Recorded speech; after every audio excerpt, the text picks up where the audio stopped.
Toby, we've been talking a lot today about the word leader and what it means, and I've loved hearing how for a lot of people it means very different things. What does it actually mean to you? Singularity.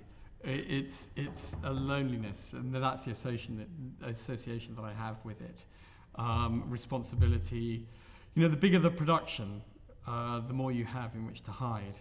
And leader is about exposing yourself as yourself, because what you have to do is digest poetry and music and then present it after you've digested it with your reflection upon it. Until you've done that, until you've spent time thinking about it, living with it, singing it and rehearsing it, you're not really speaking it. And you're lucky enough to spend your entire life sort of travelling around the world, not just a Leeds leader, but singing on all the sort of world opera stages. Yeah. How do you find the act of performing as a sort of in an opera situation different to performing art song? You're prescribed so many things as an operatic performer on a stage. You are given your costume, you're given your blocking, what we call blocking, which is the places where you come on, stand, interact, and then leave the stage. In a way, the potential for variety in the simplicity of a concert performance with a piano, there's more scope.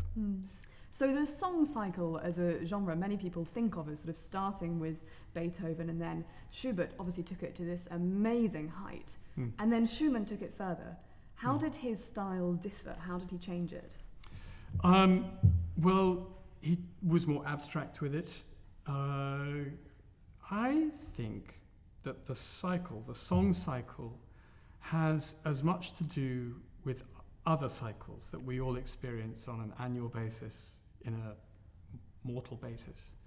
And that it's as much metaphorical as lyrical, and that our association with them is about birth, youth, development, descent, and then death. And I think it pervades all sense of cycle for us. And I think it's the association and the reason why we keep going back to them and keep wanting to re-experience them. It's not just about the cycle of love gained and lost. It's more than that. And it's, we live in many, many cycles. Everything really could be said to be cyclical. What you don't get in Schumann cycles is the narrative fed out to you in music. What you do get, though, is every emotion photographed in music, laid out for you. And there is this narrative flow that he doesn't give you, but is traceable through the text. So you are, through music, you have this story put inside you because of that direct emotion that music has, or that direct effect, rather, that music has on the emotions. So you talk about how Schumann had a fascination with text and was a very literary man.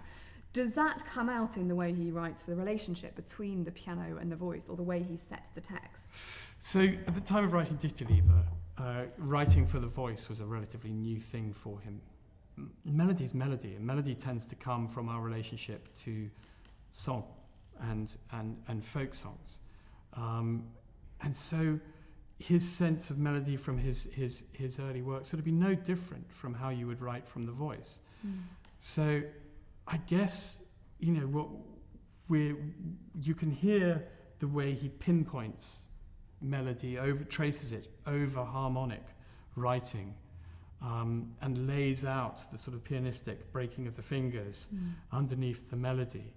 And I guess, with his beautiful sense of line that he always had, and smoothness, that for him to translate that eventually to songs is only going to be a matter of time and a natural progression for him. And can you tell us a little bit about the song that you're going to sing for us from Dichterliebe today? Yeah, sure. It comes from sort of somewhere in the middle of the cycle. It's a very sad song in which he's remembering the sad song that his beloved once sang, the melody that she once sang, and that when after he's remembered it, he goes up to a little copse on a hill and cries his eyes out, But the way Schumann sets it's brilliant because it's two short strophes, but he binds the two strophes together and then bookends them with musical reflection. And at the beginning, what he has is the melody tinkling in the right hand, just softly played, a little bit like a music box is the way you hear it. It does tinkle, and when we do it, you'll hear what I mean. And it's sort of, you can hear that plucking of the metal in the music box. But as the song goes on, as the memory comes to him and he reflects on it, and we have the text, and then at the end, you hear him walk up the hill, and you hear his tears immediately after that. The emotion sinking on him in this 4-note chord. And it's one of the only chords in the whole piece. And that twang on the heartstrings. And yeah, it's a pretty pictographic and wonderfully clever song. When I hear the little song my beloved once sang, my heart almost bursts with the wild rush of pain. A dark longing drives me up to the wooded heights, where my overwhelming grief dissolves in tears.